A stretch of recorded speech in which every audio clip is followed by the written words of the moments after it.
This is a calligraphy instructional video in the art of brush calligraphy, brought to you by the KU Center for East Asian Studies.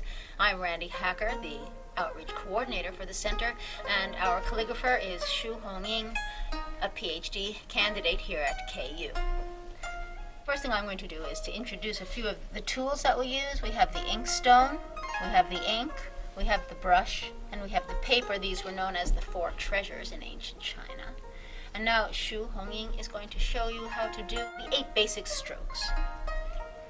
So first of all, I'd like to show you how to hold the brush. First now, make sure your hand is about an inch away from the tip of the brush. And the brush should be vertical to your paper. These are the 3 main fingers to hold the brush. The thumb is towards you, and the index finger and the middle finger is on the other side of the brush. And then hold it tightly. And for the rest of the 2 fingers, just lean them against the brush on the same side of your thumb. The brush is going to be straight up and down, not like the way we hold our pencils, but straight up and down. And the elbow is parallel to your desk and the paper. And make sure it doesn't rest on the desk like this.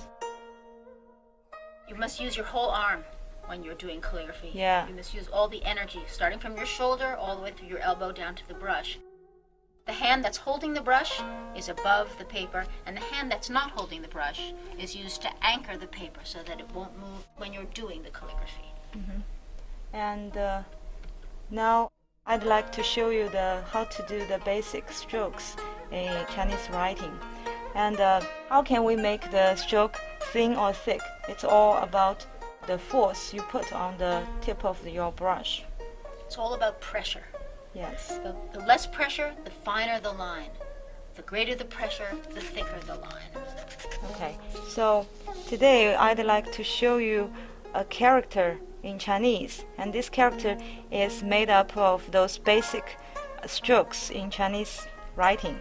So before we do the whole character, I'd like to show you how to do each stroke one by one.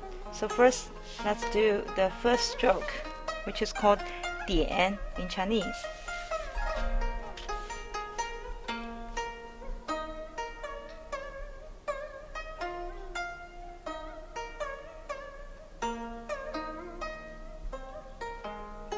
It's like a teardrop, it's like a raindrop. And it's important to remember that this is not painting, this is writing. You're not drawing an outline and then painting in, filling it in with ink. It's writing. And now let's do the second stroke. It's called 横 in Chinese.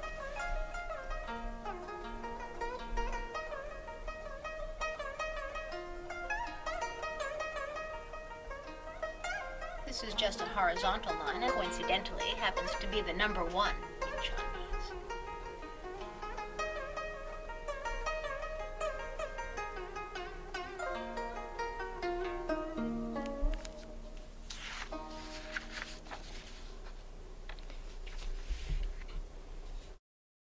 Stroke number 3 is called 树 in Chinese.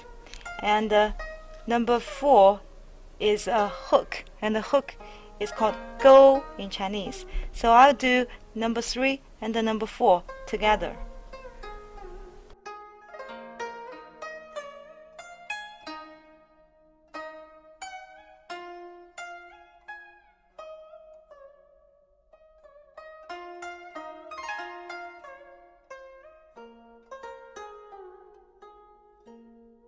You draw the brush down vertically until you have the length line that you want, and you stop. Then you reverse the order of the brush, and as you're pulling it forward, you pull it up off the paper at the same time. That results in the hook and the decreasing width. Stroke number 5, this one, is called 提 in Chinese.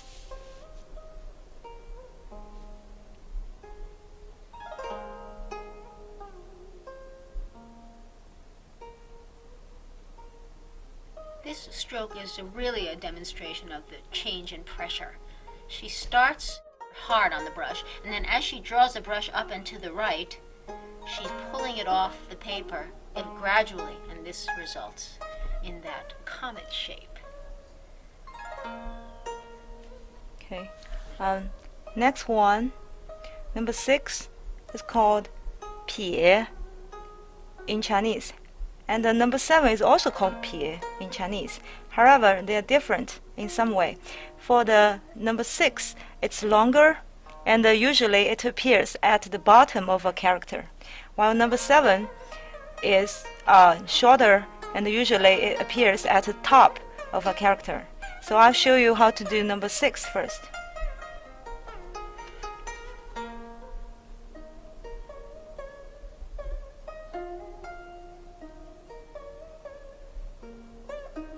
Is similar in a way to the one that she just did, T, because it starts out with heavy pressure, and then as she draws down to the right, it's the opposite direction. She's lifting the brush gradually to achieve the sharper, finer point. Okay, now I'll show you how to do number 7, 撇. And this one is shorter, so you have to lift your brush and more quickly.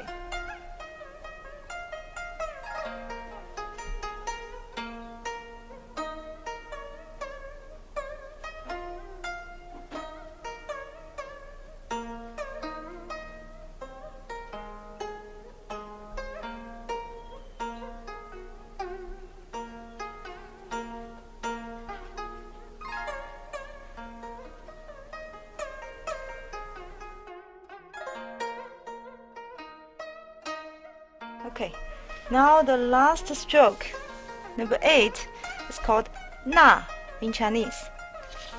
Now I'll show you. 捺 is the opposite of the other two in that it starts out with less pressure, and then the pressure builds as you get to the bottom. Thus you're starting out narrower and making the stroke broader as you go down. The trick here is, instead of taking the brush right off, you lift it slowly while bringing it to the right, and you end up with something that looks a little bit like a foot. One of the tricks also, like we did with the hook, is that when you get to the length of the stroke, you stop before you bring it out to the right there.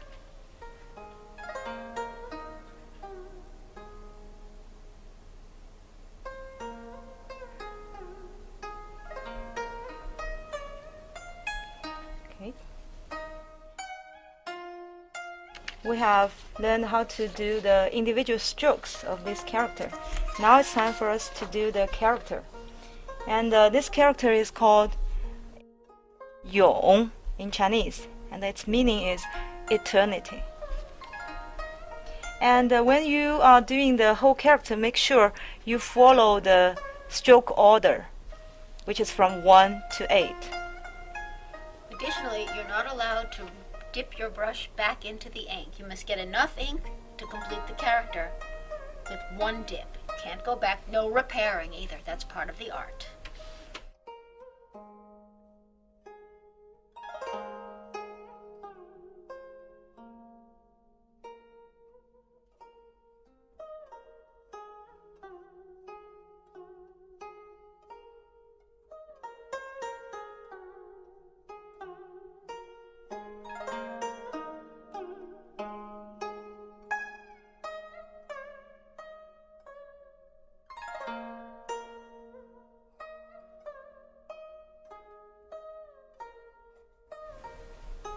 One of the things that we ask you to look at when you're doing this character is not just the way that you're drawing the strokes, but also the balance of the character, the negative spaces. Where is each part in relation to the other parts of the character?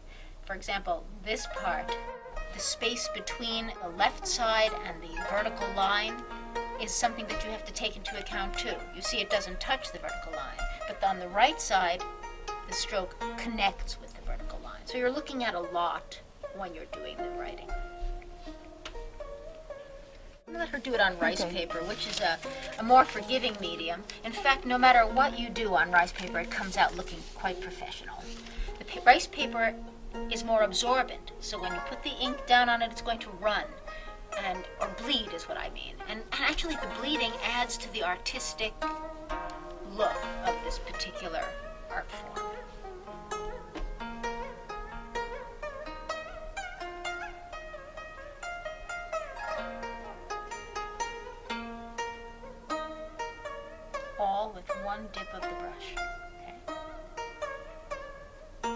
kinds of different styles of calligraphy too. Part of it is the energy that you put into it. You're thinking about it. You're moving your brush with an energy that comes from within, as well as it pulses through your body and down to the brush.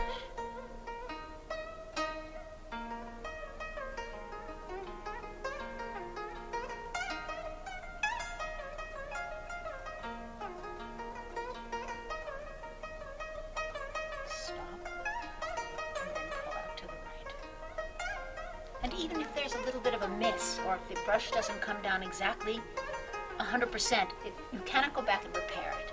It's part of the art. Actually, that one was beautiful. Thank you. One thing I'd like to say is this: don't be afraid. Think about it, go for it. Don't stop, don't be afraid. Just do it. Thank you very much for tuning in to our calligraphy video, and I hope that you learned something from it. Go ahead and try it. Bye.